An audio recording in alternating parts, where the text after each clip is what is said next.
The honourable member for Toronto St. Paul's. Thank you, Madam Speaker. It's always a pleasure and a privilege to rise in this place to promote democracy, to defend democracy, and to demand transparency and accountability from the government. But, Madam Speaker, before I begin, as a new member, I would like to thank my team in Toronto and in Ottawa who's helped me get up the learning curve to serve the great people of Toronto St. Paul's. Chelsea, Ryan, Jesse, Karen, and Brooke, thank you very much for your efforts. I have been stopped in the streets by strangers in St. Paul's that have thanked me for your good work and the work that you do for other constituents. We're now here on our 14th day of debate, a debate that did not need to happen. It would not have happened if we had a government that was interested in accountability and interested in transparency. Alas, we are here. If this government would hand over the documentation that Parliament has asked for and allow the RCMP to do their jobs, Parliament could move on. But that is not the case, and here we are. I may be new in this place, and I may have a babyish face, but I was not born yesterday. So the government's excuses for not providing the unredacted documents, which have changed several times since Parliament began asking for them, that makes me question the authenticity of those excuses. It was the protection of charter rights. Then it was the RCMP doesn't want them, and it feels like they keep flip-flopping to keep the documents hidden. Now, I have some particular interest in the Liberal Green Slush Fund scandal, and actually I think we all have a particular interest since it's already been established by the Auditor General that there was something awry going on with this fund. But we've already heard a lot about that, and I'm going to talk more about that later. But, Madam Speaker, one reason that the Green Slush Fund is interesting to me is that I used to work in the environmental field. Yes, that's true. In fact, I have a degree in civil environmental engineering from Queen's. Well, you know what? This is a big tent party, and Ask members who have anything to contribute to wait, because they will have 10 minutes of questions and comments. So lots of opportunity. I want to remind other members not to weigh in on this at all. And I would hope that the honourable member doesn't interact with others who are trying to make comments. So, order. Sorry, I still have members who are, for some reason, trying to have conversations. If they wish to do that, and the honourable member for Foothill may want to step out and have a conversation with the other member so that they're not interfering in the business of the House. The honourable member for Toronto St. Paul's. Thank you, Madam Speaker. What I was about to say was that when I worked in that field following graduation, I was involved in environmental waste containment projects, exciting projects like building sewage lagoons, mine tailings dams, solid waste containment, and even wastewater retention ponds. Magical. Maybe that's not exciting to you, but it certainly was to our customers, the engineers, who are a difficult to excite crowd, and others who benefited. Yes, it's true. We all want clean water and clean air to breathe. You know, these were real products that we were selling, that were being sold and installed by real people onto real environmental projects. Materials were manufactured in Canada and sold throughout this country and in the United States. And you know what that means? That means GDP. GDP for Canada, exports, productivity. These products were considered new technology at the time. So while early adopters were happy to embrace and realize the environmental and economic benefits, others were not so sure. So where did we go? We went to the government for help. But this was not a green slush fund. We had no contacts to get easy money. We did not have a slate of directors who were investors who had contacts or sat on the SDTC slush fund board. We applied to the government for research dollars and had testing carried out at our universities to prove the products. We conducted strength testing at the University of Western Ontario, as it was called then, and later at Queen's. So why do I tell you that story? Why could that possibly, my career, be germane to this House? Well, because as we've heard earlier, 82% of the projects that were sampled by the Auditor General were conflicted. If we apply that rate of malfeasance over the universe of projects, we come to a staggering $832 million of questionable funding.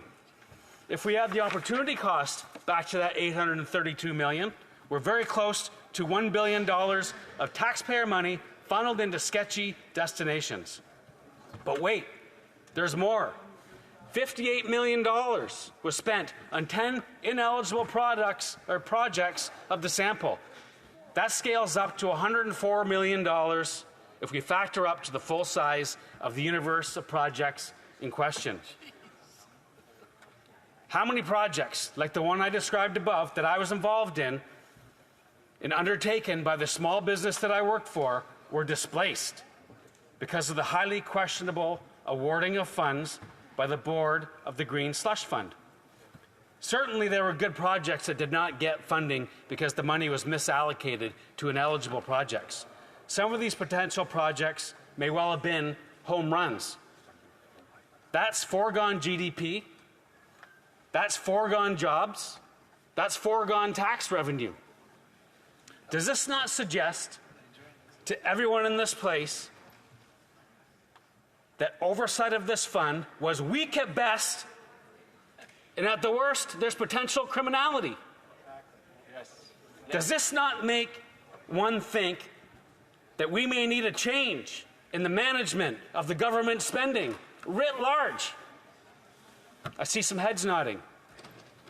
That we may need some people with real financial expertise in charge of the books. This is green technology science, Madam Speaker. This is not rocket science. Getting to the bottom of this scandal may not be easy, but it's a journey worth taking. This is not $400 million that we're talking about. That's the number that's been confirmed. It only represents 226 projects of the 405 that were funded. So as I stated earlier, this is $832 million. I'll say it again for the people at home. $832 million plus opportunity cost. So we're very close to $1 billion scandal. $1 billion. That could buy a lot of Girl Guide cookies. One thing that's concerning for Canadians is the level of corruption in the board and the governor and council appointed to the Sustainable Development Technology Fund, otherwise known as the SDTC. People at home are calling it the Green Technology Slush Fund. Another is the federal government's refusal to produce key documents related to this matter, stifling public scrutiny and raising red flags about accountability. When government actions, particularly concerning the use of public funds, come under scrutiny, it's the right of every Canadian to demand clear answers. We're not getting clear answers from this government, which leaves one asking, what are they hiding? Who are they protecting? Their friends and associates who benefited. The fact we are still discussing this and asking for a disclosure demanded by Parliament is bewildering to this rookie MP. Maybe I shouldn't be surprised when I consider the long list of Liberal scandals that are almost too many to count, but I'll name some here for good measure. We'll start with the SNC-Lavalin affair. This political scandal involved attempting political interference with the judicial system by the Prime Minister of Canada and the Prime Minister's office. Ultimately, the company changed their name, partly to distance themselves from their tarnished brand. Next we've got, and these are no particular order, just the ones that came off the top of my head, the ArriveCan affair, affectionately known as Arrive Scam. And this one, the federal government spent over $50 million on an $80,000 original contract. $54 million. A group of programmers, I'm not making this up, a group of programmers recreated the app over a weekend. So this one's out of control. So again, GDP is under attack. 10,000 people were erroneously forced to isolate. I might have been one of those because they made me isolate for longer than I needed to. The Agacon scandal. The Prime Minister was found to have broken no less than 4 provisions of the Conflict of Interest Act when he vacationed over Christmas on the posh private island in the Caribbean owned by his good friend, the Agacon. Trudeau was the first Prime Minister in Canadian history to break federal ethics rules. Ethics! Next, we have the We Charity scandal. And this one I particularly didn't like because my daughter actually participated in raising money for the We Charity. My daughter Charlotte raised over $10,000 to build a school in Africa by carrying water through the streets of Toronto, St. Paul's, and generating donations by doing just that. So this one hurt.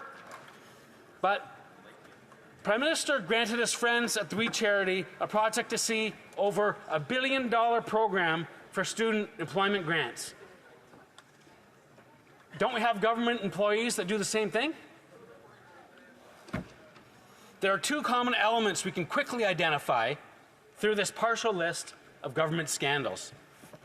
You can identify your own. These are the 2 that I pick. If you have a couple, if the members have a few in their head, just keep them quiet and see if they match up with mine.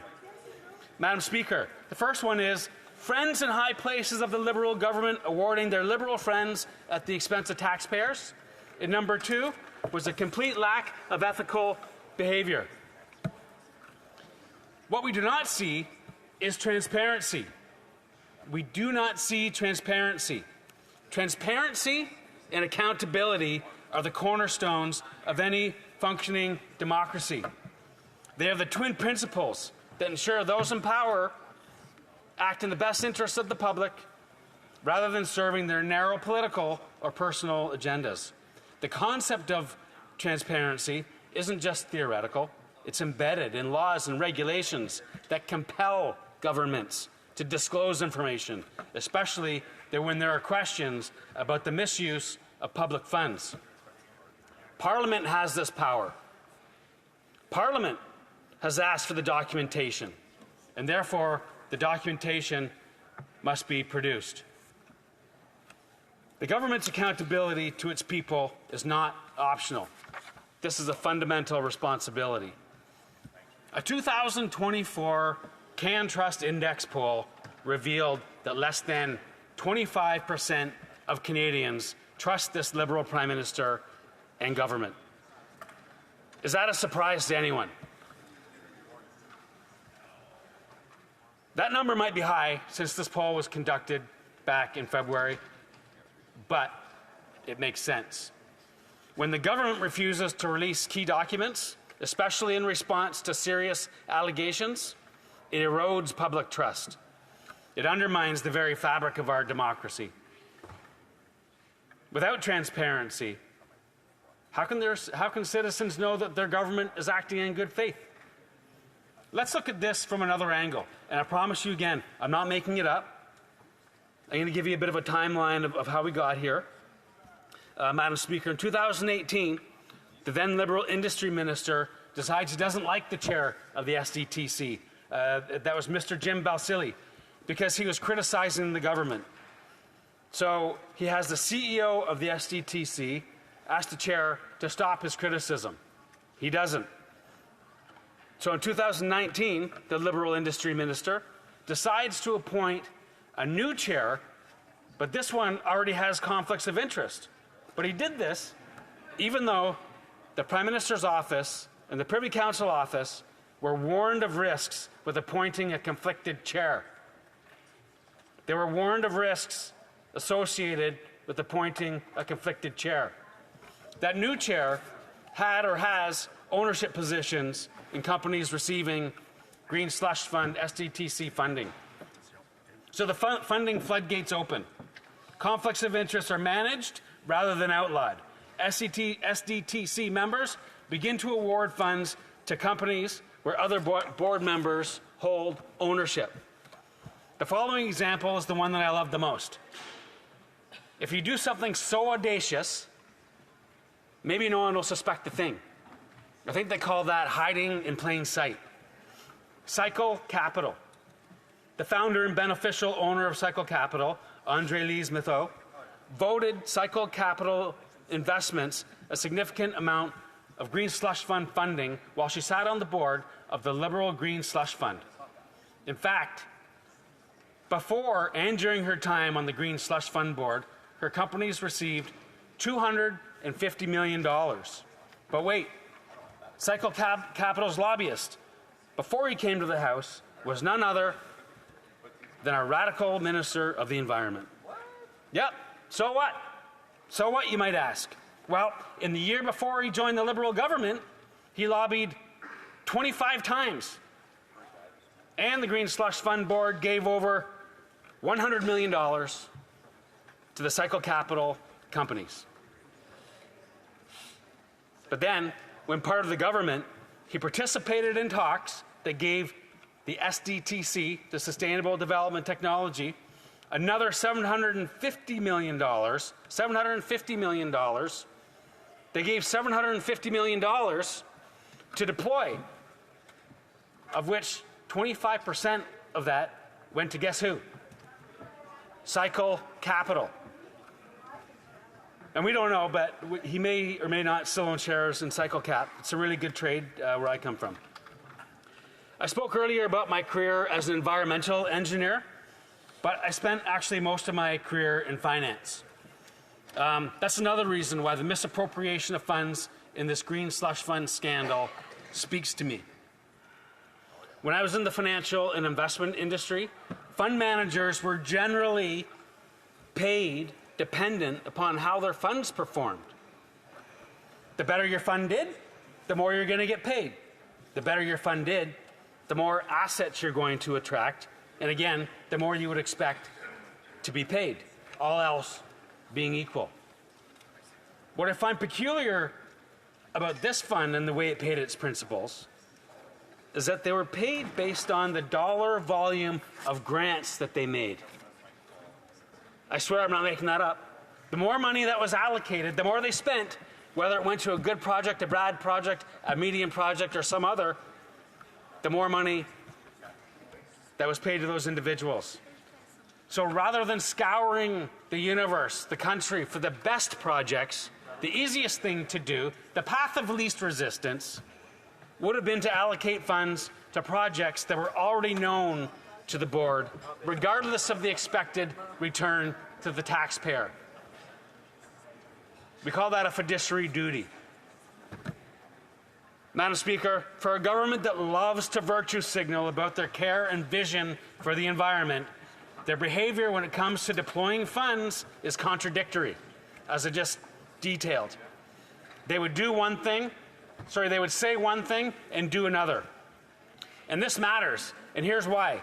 Instead of investing taxpayer dollars in the most promising projects and companies, the Liberals appointed a chair, and her board funneled taxpayer dollars to projects and companies that were run by their friends or in companies where they had a financial interest. Can you imagine that? This is the kind of situation they teach you to avoid in a business education. This is why we have ethics classes in business and in financial education. Perhaps the financial leaders on the other side of the House missed those classes. Still, the misallocation of money and capital leads to the destruction of capital in this country. This leads to a loss of Canadian competitiveness, a reduction in productivity, and a decline in GDP. We're seeing all these economic measures play out now in our economy, and we're worse off as a country for it. The Green Slush Fund is not responsible for all of that, Madam Speaker, but the Green Slush Fund and its grant allocation principles are emblematic of the attitudes and principles of the Liberal government for the last 9 years. Good money put towards programs with admirable goals, yes, but lacking in the financial know-how and financial management expertise to succeed. That's taxpayer money wasted. The reduction of our productivity and competitiveness and GDP is not an accident. This is the result of an overall mismanagement of the economy by the Liberal Prime Minister and the Liberal Cabinet. At the heart of this issue, public trust. Canadians trust their government to act in their best interest and to steward public funds responsibly and to be forthright about how decisions are made. When this trust is broken, it's incredibly difficult to rebuild, except perhaps with a new government. The refusal to release the Green Slush Fund documents erodes this trust. It sends a message to the public that the government is not interested in being transparent and that accountability is a secondary concern. Thank you, Madam Speaker.